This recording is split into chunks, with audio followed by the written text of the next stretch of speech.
వైద్యం నారాయణ హరి అన్నారు పెద్దలు. అంటే వైద్యులు దేవులతో సమానమని అర్థం. కానీ కరీంనగర్ జిల్లా వ్యాప్తంగా ఉన్న ప్రైవేట్ హాస్పిటల్స్ లో రోగులను దోచుకుంటున్నారు.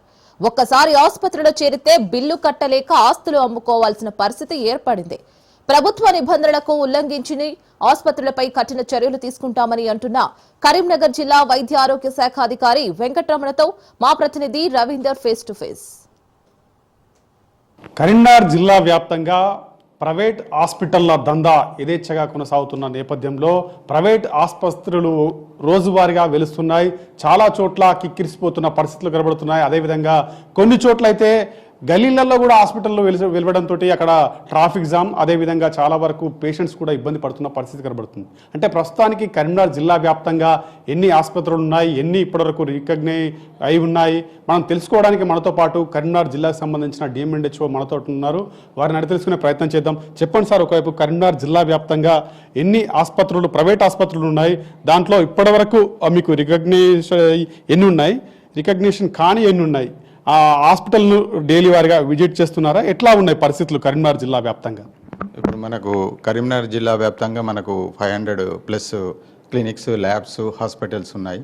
ఇందులోపల మనం యాజ్ పర్ ద నామ్స్, అంటే దీనికి ఒక బాడీ అనేటువంటిది ఉంటుంది. కలెక్టర్ గారి చైర్మన్ గారు ఉంటారు, నేను మెంబర్ కన్వీనర్ ఉంటారు, సిపి మరి ఏసీఎల్బి, ఐఎంఏ ప్రెసిడెంట్ కూడా ఇందులో భాగస్వామ్యం అవుతారు.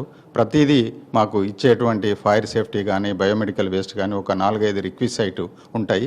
అవి అయితే ఏవైతే ఉంటాయో అప్పుడు మనము ప్రొవిజనల్ ఇవ్వడం జరుగుతుంది. తర్వాత వాళ్ళు పర్మనెంట్ తీసుకునేటప్పుడు ఇవన్నీ కూడా పేపర్లు ఏవైతే సబ్మిట్ చేస్తారో అవన్నీ క్షుణ్ణంగా చూసిన తర్వాత ఒక ఇన్స్పెక్టింగ్ ఆఫీసర్ వెళ్తారు, వెళ్ళి మాకు సబ్మిట్ చేస్తే ఇవన్నీ అందరి సిగ్నేచర్ తర్వాత కలెక్టర్ గారు మళ్ళీ మీటింగ్ పెట్టి వాళ్ళు కూడా చెక్ చేయడం జరుగుతుంది.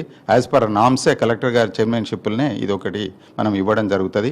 ఎక్కడైనా వాళ్ళు పర్మిషన్ తీసుకున్న తర్వాత కూడా వయలేట్ చేస్తే మనము రొటీన్ చెకింగ్లో కానీ లేకపోతే ఏదైనా గ్రెవెన్స్ అయి పేషెంట్ వాళ్ళు మనకు కంప్లైంట్ చేసినప్పుడు వాళ్ళ మీద నోటీసులు ఇచ్చి, ఒకవేళ కనుక నోటీసు కూడా రియాక్ట్ కాకపోతే వాళ్ళ మీద ఫైన్లు కూడా వేయడం జరుగుతుంది. అవసరమైతే సీజ్ కూడా చేయడం జరుగుతుంది.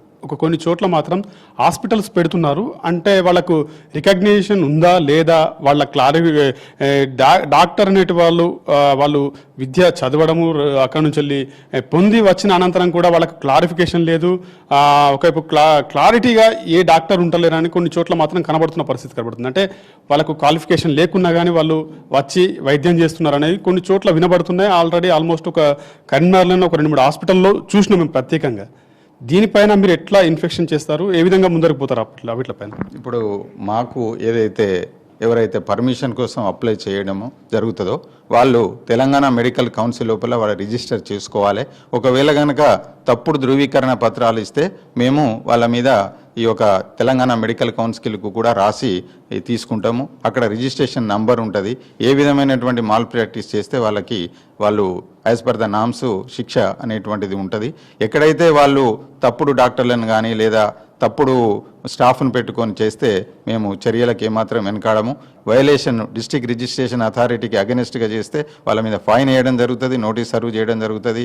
అగెనిస్ట్ పోతే వాళ్ళది చర్య తీసుకొని సీజ్ చేయడం కూడా జరుగుతుంది. అదేవిధంగా ఈ యొక్క పీసీపీఎన్డిటీ యాక్ట్ కూడా రీసెంట్గా కూడా మనం ఒక హాస్పిటల్లో ఒక మొబిలిటీ ఉన్నటువంటి స్కాన్, అంటే సీనియర్ మోస్ట్ డాక్టర్ అయినా కానీ మనము సీజ్ చేయడం జరిగింది కలెక్టర్ పర్మిషన్ తోటి. సో మనం ఈ విధంగా ముందుకు పోతున్నాము. అదేవిధంగా నోటీసులు కూడా సర్వ్ చేస్తున్నాము. ఎక్కడ కూడా మనము ఈ యొక్క చర్యలు తీసుకున్నట్లు వెనకాడేది లేదు. ఎందుకంటే ఈ కొత్త ప్రభుత్వం వచ్చిన తర్వాత ఇంతకుముందుతో పోలిస్తే ఈ టీఏ యాక్ట్ అనేది చాలా చట్టబద్ధత కలిగినటువంటి యాక్ట్ కాబట్టి దాన్ని ఇంప్లిమెంట్ చేయడం అనేది చాలా స్ట్రిక్ట్గా ఉంది. అదేవిధంగా మేమందరం కూడా సమాయత్తమై ఈ యొక్క ఫీల్డ్ లెవెల్లో ఎవరు కూడా వితౌట్ డిఆర్ఏ పర్మిషన్ కానీ రెన్యువల్స్ కానీ లేకుండా చేస్తే యాక్షన్ తీసుకోవడానికి ఏమాత్రం వెనకాడమని ఈ మీడియా ముఖంగా చెప్పడం జరుగుతుంది.